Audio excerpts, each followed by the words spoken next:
This one is dedicated to the world boss. Not Thanos, not Putin, not the Rothschild, not the Carters, not the Royals. If you're from the Caribbean, you know who the world boss is. I'm finding great difficulty to start this video. I wrote like 2 sentences thus far. I didn't make it any further. I don't know if it's the fact that masculinity is a hard topic to dive into or if it's just procrastination. I'm listening to the new Vince Staples right now and it's good. Like scaring the hoes kind of good. Redefining, reintroducing, reinterpreting masculinity. What does this mean?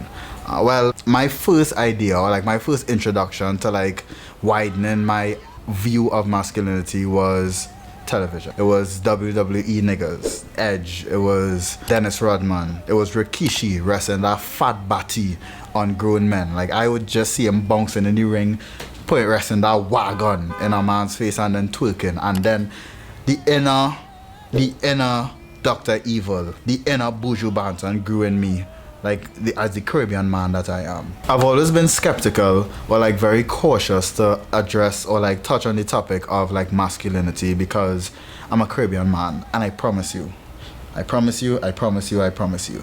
don't know homophobia until you've experienced Caribbean homophobia. Like it's almost an art form to it. And me, I was born in it. I was molded by it. Like I could put up numbers where that's concerned, you know, like MVP level. So I try to be cautious when I'm touching on topics. So I'm trying to be a bit more educated, a bit more refined, a bit more liberal in my older years. I'm getting up there in age. Masculinity, according to Google, refers to the qualities or attributes regarded as characteristics of men or boys. It's essentially a social construct. There's hegemonic, complicit, marginalized, and subordinate. Yes, subordinate masculinities. This can be both beneficial and damaging to like men in different societies. On the other side, rejecting these masculine traits can result in isolation and consequences unknown. These characteristics affect everyday life, such as our choice of physique, our dating life, the characteristics that we take, our career choice, and definitely fashion and our hobbies. However, where fashion is concerned, the rigid lines of masculinity and femininity haven't been the wall Maria that it's been in recent centuries. Why? Because you look at civilizations like the Egyptians and the Romans and the Greek niggas, like they were a bit more androgynous in their wear. Like men and women were very much closer in their day-to-day garments than we are now. How do I know this? Just trust me, dog. I don't know. In recent years, redefining masculinity is now wearing dresses, painting your nails, and doing whatever Harry Styles and Sam Smithers do. As a man, your clothing is kind of like your first suit of armor to protect you against the world.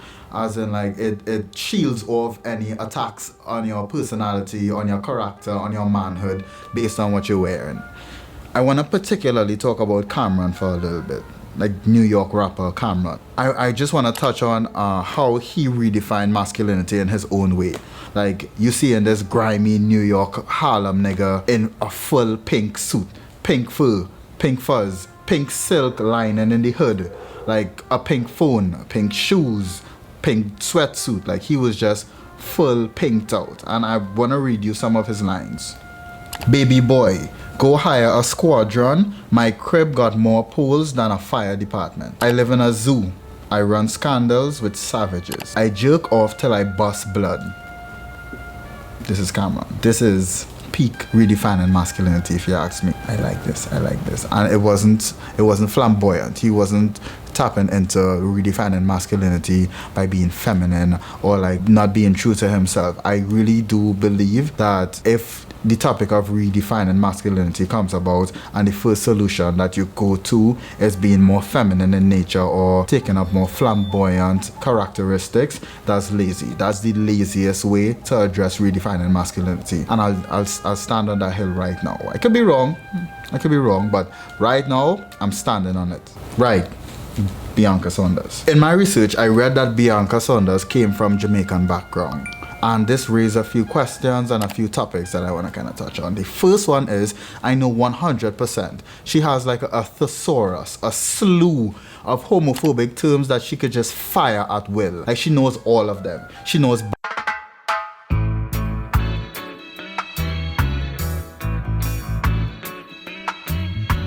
My second thought was I was a bit suspicious of her Caribbean heritage, because I know a lot of people sometimes claim Caribbean heritage when it's a little bit finicky. So I did a little reading and I saw that she was something like one of 30 grandchildren and like one of 6 or 7 siblings. That right there, that's a Jamaican man, 1,000,000%. She's from the Caribbean. Bianca Saunders focuses on menswear in her collection.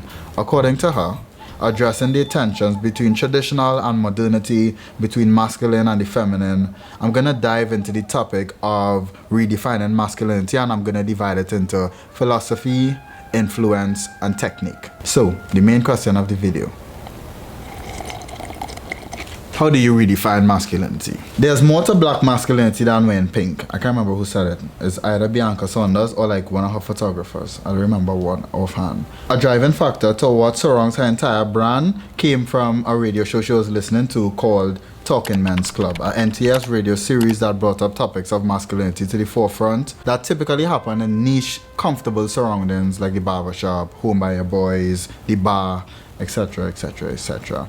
And from that experience, she wanted to be a representative, or she wanted to highlight issues and like troubles and concerns where masculinity is concerned, but she didn't want to be the forefront person doing so. She rather her peers that she respects, which are men, highlight these issues and have the conversation about it than it being from a female's gaze. I wanted to feel like my clothes could have been worn by anyone from any period. They're not specific to any kind of guy.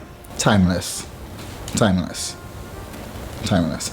You've heard it before and you'll probably hear it again and again and again. This is a reoccurring goal by many designers. But how do you actually make something timeless? There's a few things that I think about and make something timeless, because everything is dated by some way or the other. It could be dated by the aesthetic, it could be dated by the material that was used, the technique that was used at that time, or the influences. There are many ways it can be dated, but something can still be timeless. I've been thinking about this, right? I've been medicine. How do you create timeless pieces? I think the first thing that comes to my mind is quality. It can't be timeless if it can't stand the test of time, you know?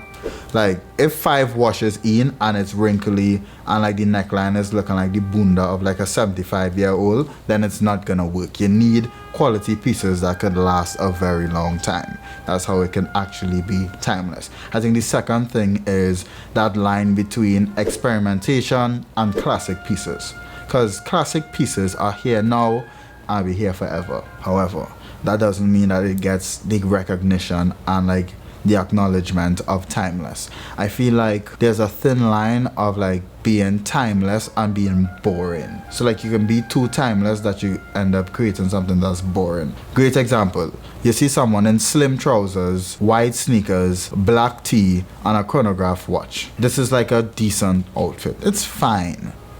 It's timeless. You can wear that now. You can wear that 10 years ago. You could probably wear it 20 years into the future. But like, is it compelling? Is it boring? Which one is gonna live longer in like your memory?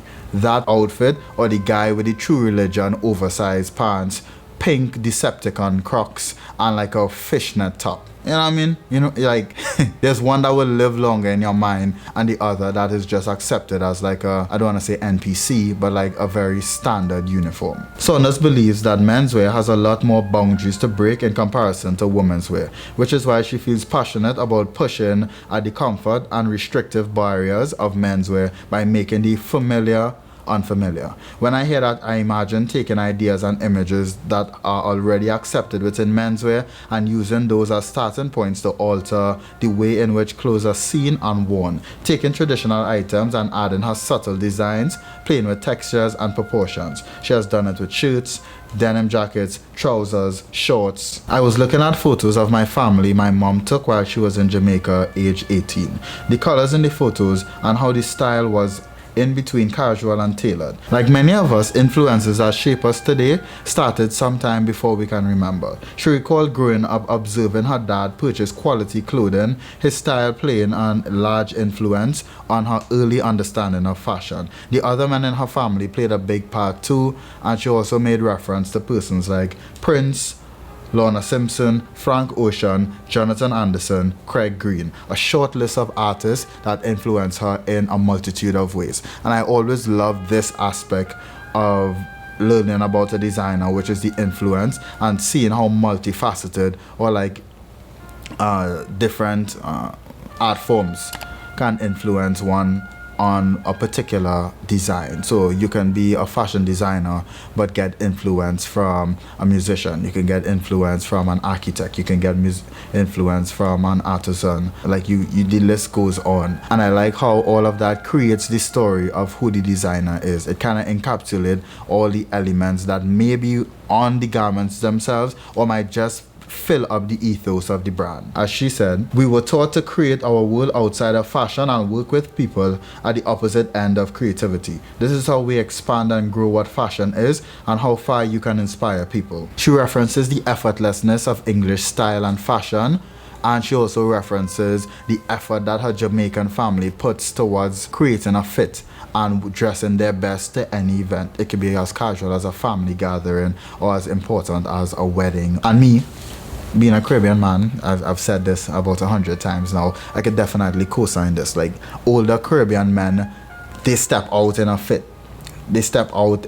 Like, from the bottom go up. You have the desert boot Clarks. You have the loose fitting trousers. You have the short sleeve but is actually super long so it crosses their elbow shirt with like 3 buttons undone with like 7 chains on and chest hair busting out. Like, that is the Caribbean man vibes with a Kangol hat on top, roti plate in one hand, stag in the other. Like, that is the event. Like, you're gonna see that fit everywhere you go. It could be as important as a wedding and filing for divorce, or as simple as 7 niggas getting together to talk about the game. So we reach techniques, and I'm gonna need my laptop a lot for techniques because she good. Volume, twist, shoulders, illusion prints, concealed details. These are all the tools in Saunders' design identity. I specifically left techniques for the last part of it because it's the most exciting part to me.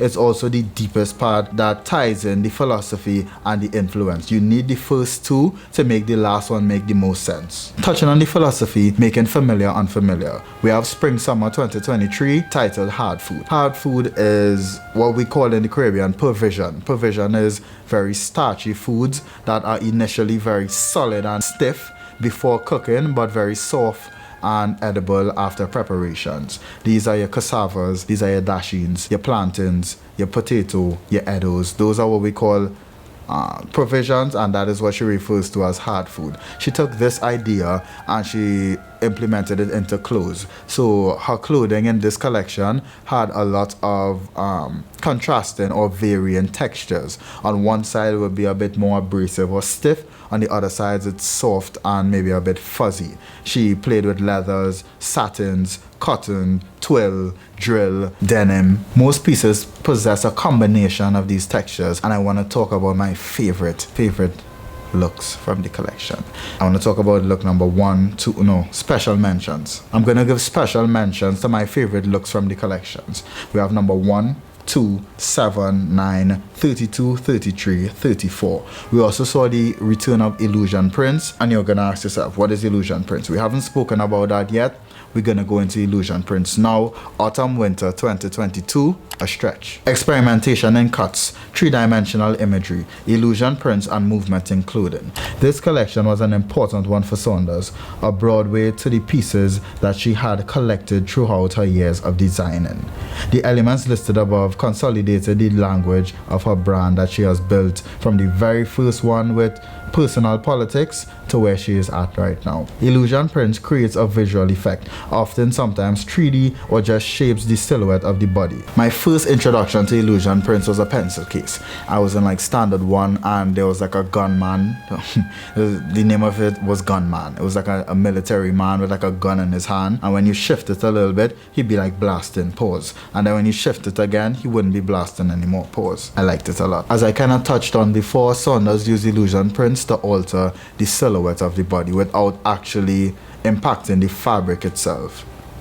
And she kind of picked this up from women's wear. So women's wear placed a lot more emphasis and attention throughout the years about shaping the silhouette of the body. With men it was kind of more, it was very simple, just very big shoulders and enlarged back. But where women are concerned, there was more emphasis on creativity for the shoulders. They would kind of cinch the waistline, expand the bust. Like there were a lot more creativity where augmenting the silhouette of the body using clothing for women as opposed to men. Saunders kind of took a lot of the elements that they use for women's wear and she applied it to men's wear. With Illusion Prints, she looked at bodybuilders, which I really like the fact that she looked at bodybuilders because, as I mentioned before, in redefining masculinity, we sometimes go to the opposite end of it, which is femininity. And that's not always the answer for redefining masculinity. She looked at bodybuilders and the way that their fabric would bend, twist, and the patterns and the graphic on their clothes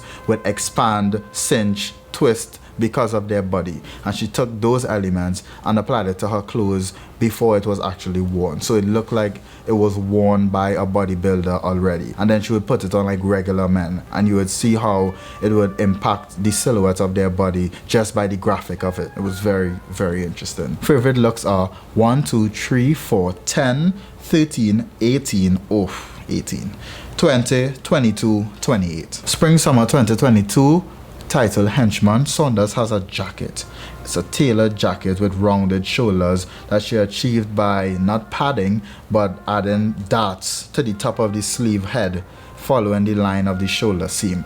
And I love the idea of this because I live in the Caribbean, as I've said for the 500th time, and it's hot here, like it's really hot. So anything that requires less fabric but still creates body and volume in clothing, I love. And that's something that she has continually developed and become a master of, which is adding volume, adding shapes, adding dimension to the clothing without unnecessary padding and additional fabric, because it be hot, dog. It be hot, it be burning.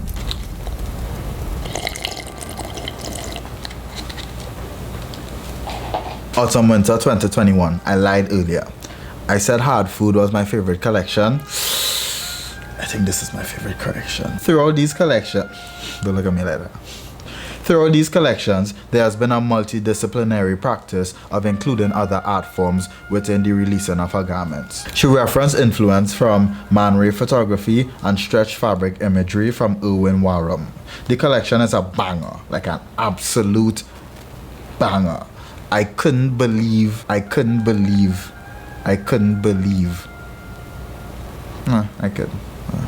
It was good. It was good. It made me like, it lit me up. Pause. Like I was excited to look at the pieces because it excited me. That's kind of about it. My highlight looks are 1, 4, the choice of blue and purple used in look 5, the body of the jacket, and my god. I like a split pon pants, like a little split pon the pants. I love that. And she puts it in front, she puts it in behind, she puts it to the side. You judging me? Lord have mercy, I love the Superimposed collection by Saunders. 5, 11, 12. The neckline. I saw it before in previous collections, I just didn't reference it yet. The neckline is those simple things that kind of give character to an item without you having to do unnecessary layering. Like that top alone, like that's good. You chilling with that. You don't need to add a jacket over it, a shirt over it, a vest over it. Like it's good as is. 13, the Illusion Prints of 14, 16 and 17. It's great collection. Bianca Saunders pays attention to the breads, the brethrens, the shutters, the monsters, the dogs, the brethrens. Bianca Saunders pays attention to us, and I appreciate that. Like I appreciate that. So big up one time, Bianca Saunders. The dogs reach you on higher heights. This has been another video by Nighttime, made in Trinidad and Tobago. Thank you for watching. So you gotta chop that shit up and see how it looks.